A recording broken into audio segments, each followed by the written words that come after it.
Ayan ang ulam ko sa pananghalian. Luto na yan. Ito, palagi kong kinakain na ganito lang. Ngayon, igigisa ko siya.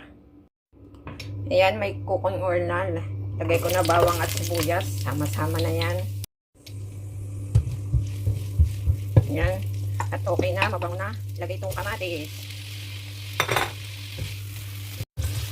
Actually, ang bala ko sana itlog at kamatis.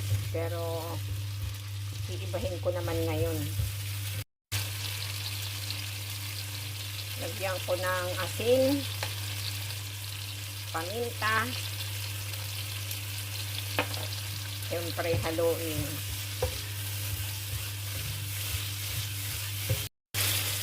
Ngayon lalagyan ko ng gulay.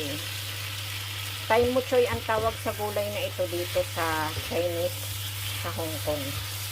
Ewan ko sa iba. Hindi ko alam ang English dyan.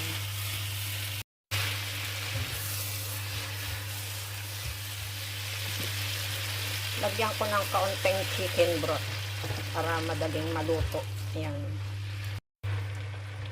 At hindi na rin masunog syempre. Ayan, at almost half cook na nga. And then ngayon syempre ilalagay ko na ito.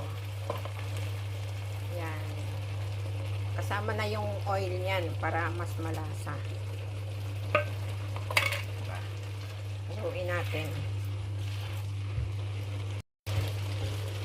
Marami pala yung nagawa ko.